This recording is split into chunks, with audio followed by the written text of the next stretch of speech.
સાબરકાંઠાના વિજયનગરના ચિઠોડા પોલીસ સ્ટેશનમાંથી આરોપી ફરાર પોલીસ બેડામાં ફફડાટ લોકો બરાબર બંધ ન રખાતા રાજસ્થાની આરોપી દિન દહાડે નાસી છૂટ્યો। પોલીસે ગણતરીના જ કલાકોમાં બલિયા ગામમાંથી આરોપીને દબોચી લીધો। ફરજમાં બેદરકારી દાખવનાર 2 કોન્સ્ટેબલ સહિત 3 સામે ગુનો દાખલ।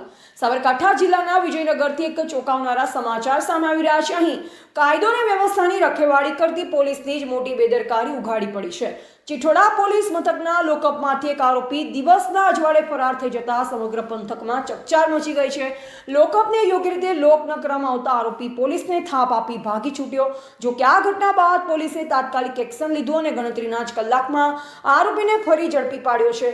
આ મામલે વધુ વિગતે જોઈએ અમારા વિશેષ અહેવાલમાં। સાબરકાંઠાના સરહદી વિસ્તાર વિજયનગરમાં પોલીસની સુરક્ષા વ્યવસ્થા સામે સવાલ ઊભા થયા છે।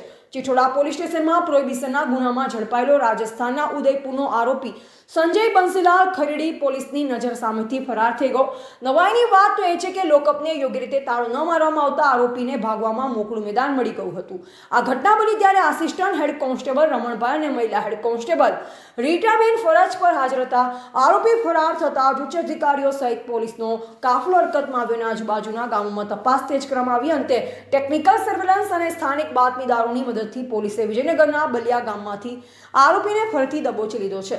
ભલે આરોપી ફરી ઝડપાઈ ગયો, પરંતુ ફરજમાં ગંભીર બેદરકારી બદલ હવે તવાઈ શરૂ થઈ છે। આ મામલે 2 પોલીસ કોન્સ્ટેબલ સહિત 3 કર્મચારીઓ વિરુદ્ધ ફરિયાદ દાખલ કરવામાં આવી છે। હાલમાં આરોપીને ફરી સળિયા પાછળ ધકેલી દેવામાં આવ્યો છે અને આખી ઘટનાની વિભાગીય તપાસના આદેશ આપવામાં આવ્યા છે। પોલીસ સ્ટેશનમાંથી જ આરોપી ભાગી જવાની આ ઘટનાને સ્થાનિક તંત્રની કામગીરી ઉપર અનેકો સવાલ ઊભા કર્યા છે। એવા રાજકમલસિંહ પરમાર, ભારતીય સ્મિતા, સાબરકાંઠા। ચિઠોડા પોલીસ સ્ટેશનની અંદર પ્રોહિબિશનના આરોપીને પકડીને લોકઅપમાં રાખવામાં આવેલ હતો।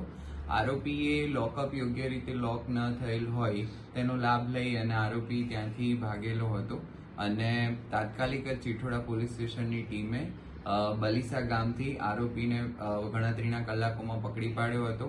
આરોપી વિરુદ્ધમાં ફરારનો ગુનો પણ દાખલ કરવામાં આવેલ છે અને જે પણ પોલીસ કર્મચારીની બેદરકારી છે તેમના સામે પણ કાયદેસરની કાર્યવાહી કરી ગુનો દાખલ કરવામાં આવેલ છે।